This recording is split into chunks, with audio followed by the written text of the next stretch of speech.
শুভেচ্ছা,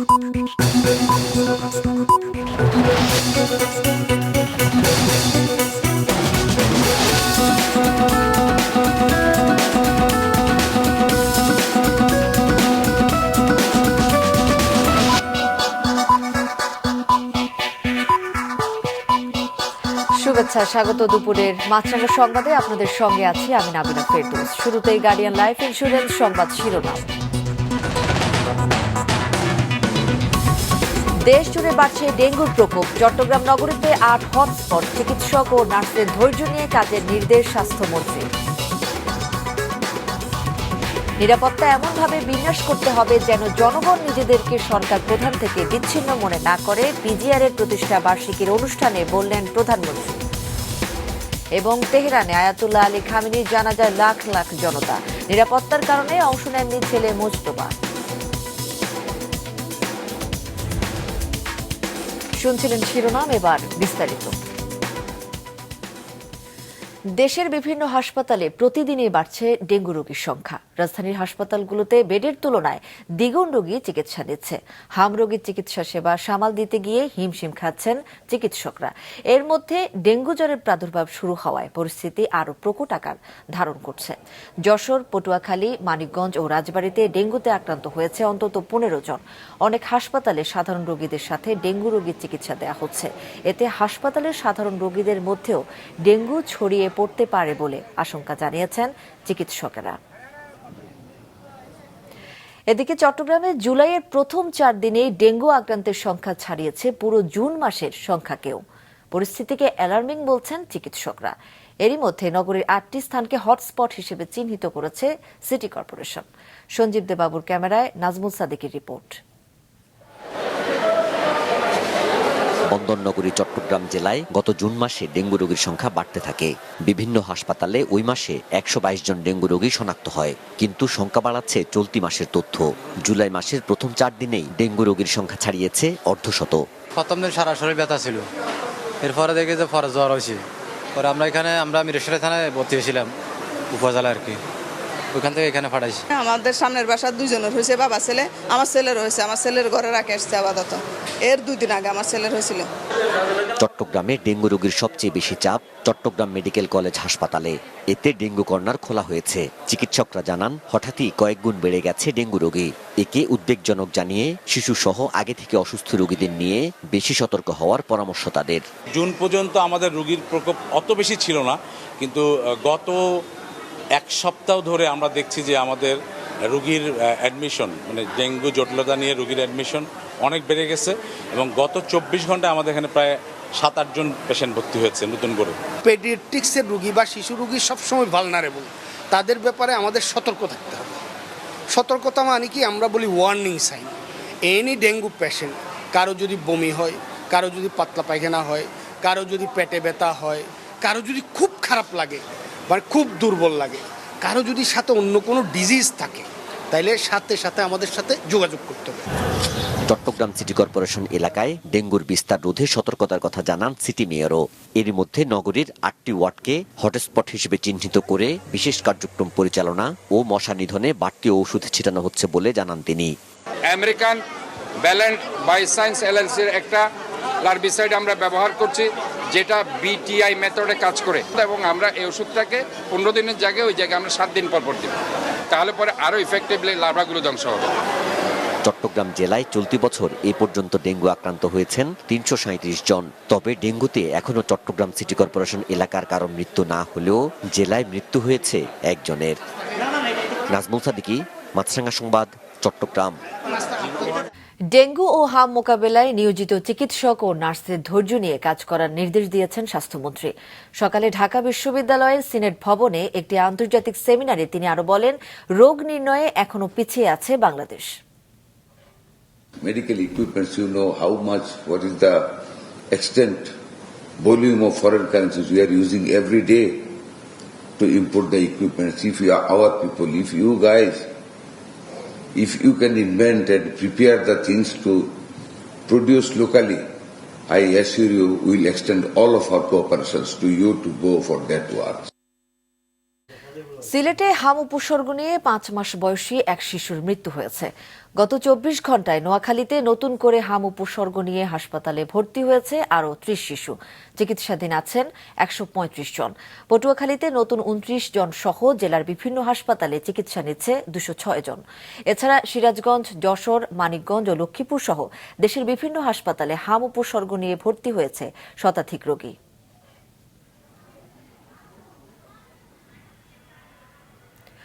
সশস্ত্র বাহিনী দেশপ্রেমে উদ্বুদ্ধ থেকে কঠোর নিয়মানুবর্তিতা অনুসরণ ও পেশাদারিত্ব বজায় রাখলে দেশের সার্বভৌমত্ব আর কখনোই হুমকির সম্মুখীন হবে না বলে মন্তব্য করেছেন প্রধানমন্ত্রী Tarique Rahman. President guard regiment PGR এর ৫১তম প্রতিষ্ঠা বার্ষিকীতে দেওয়া ভাষণে একথা বলেন তিনি। এ উপলক্ষে প্রধানমন্ত্রী সকালে পিজিআর সদর দপ্তরে যান।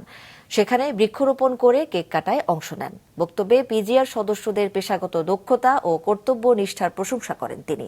১৯৮১ সালে ৩০ মে রাষ্ট্রপতি জিয়াউর রহমানের শাহাদাত বরণের সময় পিজিআর এর কয়েকজন সদস্য শহীদ হন উল্লেখ করা তাদের প্রতিও শ্রদ্ধা জানান প্রধানমন্ত্রী। এ সময় তিনি অনুরোধ করেন বিভিন্ন জনসমাগমে তার নিরাপত্তা এমনভাবে বিন্যাস করতে যাতে জনগণ নিজেদেরকে সরকার প্রধান থেকে বিচ্ছিন্ন মনে না করে। একটি বিশেষায়িত বাহিনী হিসেবে সাহস, দক্ষতা, কৌশল ও সর্বাধুনিক প্রযুক্তিতে পিজিআর এর পিছিয়ে থাকার সুযোগ নেই বলেও জানান প্রধানমন্ত্রী।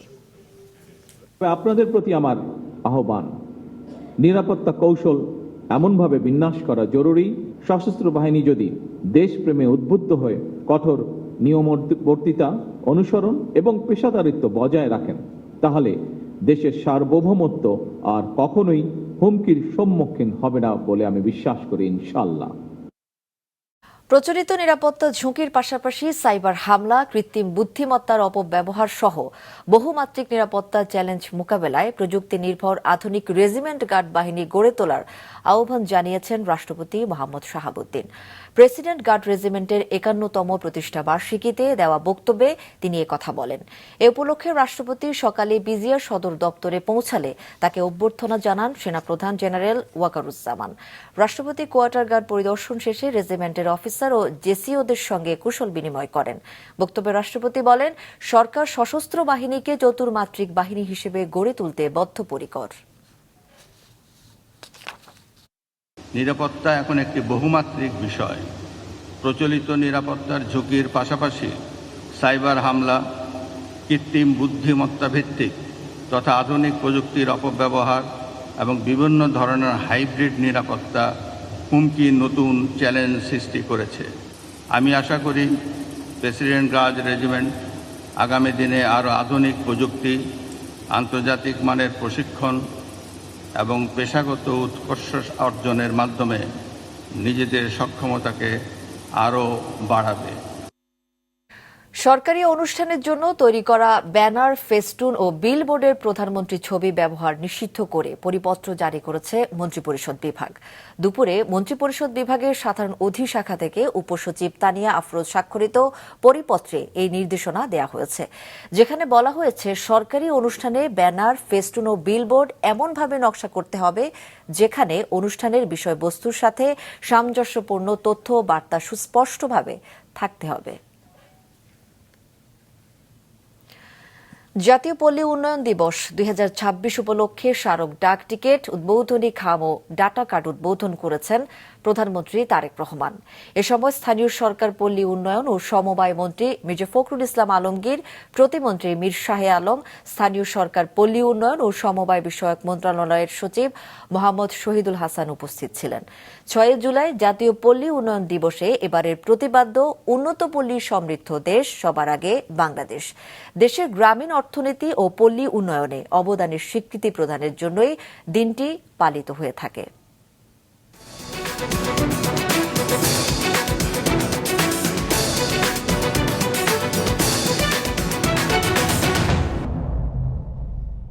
লাখো জনতার অংশগ্রহণে তেহরানের ইমাম খোমেনি গ্র্যান্ড মুসল্লা কমপ্লেক্সে সম্পন্ন হয়েছে দেশটির সাবেক সর্বোচ্চ নেতা আয়াতুল্লাহ আলী খামেনির জানাজা।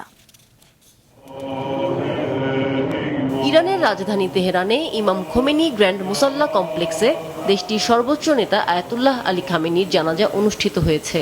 আজ স্থানীয় সময় সকাল ৮টায় তীব্র তাপপ্রবাহ উপেক্ষা করে লাখো মানুষ এতে অংশ নেন। তিন ধাপে অনুষ্ঠিত হয় জানাজা। প্রথম ধাপে আয়াতুল্লাহ আলী খামেনির জন্য, দ্বিতীয় ধাপে তার পরিবারের অন্য সদস্য এবং শেষ ধাপে তার 14 মাস বয়সী নাতনি জাহারা মুহাম্মাদির জন্য জানাজা অনুষ্ঠিত হয়। দেশটির অন্যতম জ্যেষ্ঠ ধর্মীয় ব্যক্তিত্ব আয়াতুল্লাহ জাফর সোবহানি প্রয়াত সর্বোচ্চ নেতা ও তার পরিবারের সদস্যদের জানাজায় ইমামতি করেছেন। জানাজায় উপস্থিত ছিলেন খামেনির 3 ছেলে মাসুদ, মাইসাম ও মোস্তফা। ছিলেন দেশটির president Masoud Pezeshkian, parliament speaker Mohammad বাঘের গালিবাফ সহ সরকারের শীর্ষ কর্মকর্তারা। নিরাপত্তার কারণে অংশ নেননি বর্তমান সর্বোচ্চ ধর্মীয় নেতা ও প্রয়াত খামেনির ছেলে আয়াতুল্লাহ মুস্তফা খামেনি। তেহরানের আনুষ্ঠানিকতা শেষে মরদেহ নেওয়া হবে পবিত্র নগরী কোমে। এরপর ইরাকের নাজাফ ও কারবালা হয়ে খামেনির নিজ শহর মাশহাদে দাফন করা হবে। 7 দিনব্যাপী এই আয়োজনকে ইসলামী প্রজাতন্ত্রের ইতিহাসের অন্যতম বৃহৎ রাষ্ট্রীয় শোকানুষ্ঠান হিসেবে বর্ণনা করা হচ্ছে। এদিকে সর্বোচ্চ নেতাকে শেষ বিদায় জানাতে গিয়ে ইরানিদের শোক ও কান্না দেখে স্তম্ভিত মার্কিন প্রেসিডেন্ট ডোনাল্ড ট্রাম্প। নিজ দেশের এক সংবাদ মাধ্যম এক্সিওসকে দেয়া এক সাক্ষাৎকারে ট্রাম্প বলেন, তিনি মনে করেছিলেন ইরানের মানুষ তাকে ঘৃণা করে। আমিনা লুসি, মাছরাঙা, নিউজ ডেস্ক। বঙ্গোপসাগরে সৃষ্ট লঘুচাপটি নিম্নচাপে পরিণত হয়েছে। এর প্রভাবে সাগর উত্তাল থাকায় চট্টগ্রাম ও কক্সবাজার সহ সব সমুদ্র বন্দরে 3 নম্বর স্থানীয় সতর্ক সংকেত বহাল রাখা হয়েছে।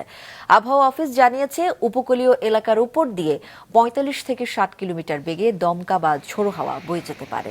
সাগর উত্তাল থাকায় ইলিশ ধরতে মাঝ সাগরে থাকা ট্রলারগুলো সুন্দরবন উপকূলে নিরাপদ আশ্রয়ে ছুটছে বলে জানান জেলেরা। বাগেরহাট ও পটুয়াখালী সহ উপকূলীয় জেলাগুলোতে সকাল থেকে থেমে থেমে বৃষ্টি হচ্ছে। নদ নদীর পানির উচ্চতা স্বাভাবিক জোয়ারের চেয়ে কিছুটা বৃদ্ধি পেয়েছে। ভোলার মেঘনা নদী উত্তাল থাকায় নদীতে নামছে না জেলেরা। জরুরি প্রয়োজন ছাড়া ঘর থেকে বের হচ্ছে না মানুষ। বৈরী আবহাওয়ার কারণে পরবর্তী নির্দেশ না দেওয়া পর্যন্ত নোয়াখালীর হাতিয়া থেকে সারা দেশের সাথে ফেরি সহ সব ধরনের নৌযান চলাচল বন্ধ করে দেওয়া হয়েছে। এদিকে আগামী 72 ঘণ্টায় বান্দরবন, কক্সবাজার, ফেনী, চট্টগ্রাম ও খাগড়াছড়ি জেলার কিছু কিছু স্থানে নদীর পানি বিপদসীমার উপর দিয়ে প্রবাহিত হতে পারে ও নদী সংলগ্ন নিম্নাঞ্চলে কোথাও কোথাও স্বল্পমেয়াদী বন্যা পরিস্থিতির উদ্ভব হতে পারে বলে জানিয়েছে বন্যা পূর্বাভাস ও সতর্কীকরণ কেন্দ্র। এদিকে রাজবাড়ীর পদ্মাতেও প্রতিদিনই বাড়ছে পানি। নদীতে স্রোত থাকায় দৌলতদিয়া ও দেবগ্রাম ইউনিয়নের বিভিন্ন পয়েন্টে ভাঙন দেখা দিয়েছে। সিরাজগঞ্জের হার্ড পয়েন্ট অংশে যমুনার পানি 8 সেন্টিমিটার কমে বিপদসীমার 127 সেন্টিমিটার নিচ দিয়ে প্রবাহিত হচ্ছে। সদরের কাওয়াকোলা ইউনিয়ন সহ বিভিন্ন স্থানে অব্যাহত রয়েছে ভাঙন। গত 24 ঘণ্টায় তিস্তায় 12 ও ব্রহ্মপুত্র নদের পানি 7 সেন্টিমিটার বৃদ্ধি পেয়েছে। এরই মধ্যে ব্রহ্মপুত্র নদের ভাঙনে বিলীন হয়েছে পশ্চিম কঞ্চিপাড়া গ্রামের 20টি পরিবারের বাড়িঘর, ফসলি জমি ও গাছপালা। ভাঙতেছে অনেক, এই যে এখানে যে কয়েক ঘন্টার মধ্যে অনেকখানি চলে গেছে আর কি। 15 বছরে যা ইনকাম করছিলেন এই 1 ঘন্টার মধ্যে সব আমার শেষ হয়ে গেছে। তো বাচ্চা কাচ্চা নিয়ে এখন নেই, মানুষগুলো কোথায় থাকবে? ঠিকানা তো কিছু নাই। যেটুকু গাছ আছে ঘর দুয়ার ভাঙি নিয়ে গেছে, বাকি গাছ কাটিয়ে নিয়ে যাওয়া আছে। ও ফুসফুসের দীর্ঘমেয়াদী রোগে আক্রান্ত রোগীদের চলাচল সহজ ও নিরাপদ করতে জাতীয় বক্ষব্যাধি ইনস্টিটিউট ও হাসপাতালকে 16টি হুইল চেয়ার হস্তান্তর করেছে দেশের অন্যতম শীর্ষ ওষুধ প্রস্তুতকারক প্রতিষ্ঠান স্কয়ার ফার্মাসিউটিক্যালস পিএলসি। সকালে হাসপাতাল প্রাঙ্গণে আয়োজিত এক অনুষ্ঠানে হাসপাতাল কর্তৃপক্ষের কাছে আনুষ্ঠানিকভাবে হুইল চেয়ারগুলো হস্তান্তর করা হয়। সামাজিক দায়বদ্ধতার অংশ হিসেবে স্কয়ার ফার্মাসিউটিক্যালসের পক্ষ থেকে চেয়ারগুলো দেয়া হয়েছে উল্লেখ করে প্রতিষ্ঠানটির কর্মকর্তারা জানান, মানুষের সুস্বাস্থ্য ও কল্যাণে অবদান রাখার অঙ্গীকার থেকে এমন উদ্যোগ নেওয়া আগামীতে অব্যাহত থাকবে। আমরা আত্মমানবতার সেবায় সবসময় মানুষের পাশে থাকি। স্কয়ার ফার্মাসিউটিক্যালস এই ধারাবাহিকতায় আজকে আমরা এখানে এসেছি। অসহায়, দরিদ্র এবং অতি দরিদ্র যে সমস্ত মানুষ হসপিটালে আসেন, বক্ষব্যাধি রোগে আক্রান্ত থাকেন, তারা হেঁটে হসপিটালে বেড়ে যেতে পারেন না, ওদেরকে সহযোগিতা করার জন্য আজকে এখানে বিতরণ করেছি আমরা হুইল চেয়ার, যাতে সুবিধা ভোগ করবে সুবিধা বঞ্চিত এদেশের মানুষ। আমরা যদি এইভাবে একে অন্যের পাশে দাঁড়াই, অবশ্যই আমরা আমাদের নিজেদের এবং রোগীদের সেবার মান উন্নত করতে পারবো। আমরা আশা রাখি যে এই উদ্যোগগুলি আমরা অব্যাহত রাখবো এবং রাখলে আমাদের সেবার মান অবশ্যই উন্নতি হবে। আমি স্কয়ারকে আবারও ধন্যবাদ জানাই তাদের এই উদ্যোগের জন্য। গ্রাহক ও ব্যবসায়ীদের মধ্যে বাংলা কিউআর এর ব্যবহার উৎসাহিত করতে দেশ জুড়ে প্রচারণামূলক কার্যক্রম পরিচালনা করছে ডাচ বাংলা ব্যাংক পিএলসি। গতকাল রাজধানীর শাহবাগের আজিজ সুপার মার্কেটে তথ্য ও সম্প্রচার মন্ত্রী জহিরুদ্দিন স্বপন ও প্রধানমন্ত্রীর অর্থ ও পরিকল্পনা উপদেষ্টা রাশেদ আল মাহমুদ তিতুমির ইন্দিরা রোডে ডাচ বাংলা ব্যাংকের অ্যাপের মাধ্যমে বাংলা কিউআর কোড ব্যবহার করে কেনাকাটা করেন। ব্যাংকটির নেক্সাস পে ও রকেটের মাধ্যমে বাংলা কিউআর ব্যবহার করে ক্যাশবিহীন লেনদেন করা যাচ্ছে। দর্শক, দুপুরের সংবাদ শেষ করছি। যাবার আগে গার্ডিয়ান লাইফ ইন্স্যুরেন্স সংবাদ শিরোনামগুলো আরও একবার।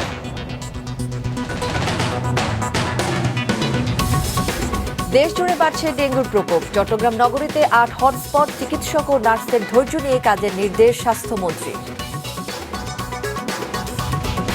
নিরাপত্তা এমনভাবে বিন্যাস করতে হবে যেন জনগণ নিজেদেরকে সরকার প্রধান থেকে বিচ্ছিন্ন মনে না করে, পিজিআর এর প্রতিষ্ঠা বার্ষিকীর অনুষ্ঠানে বললেন প্রধানমন্ত্রী।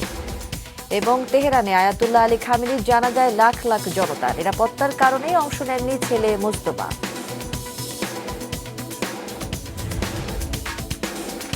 এই ছিল এখনকার মতো। ফেসবুকে আপডেট পেতে ভিজিট করুন মাছরাঙা টেলিভিশনের পেজে, ইউটিউব চ্যানেলেও দেখতে পারেন আমাদের সংবাদ, প্রতিবেদন ও অনুষ্ঠান। আমাদের পরবর্তী সংবাদ বিকেল 5টায় দেখার আমন্ত্রণ রইল।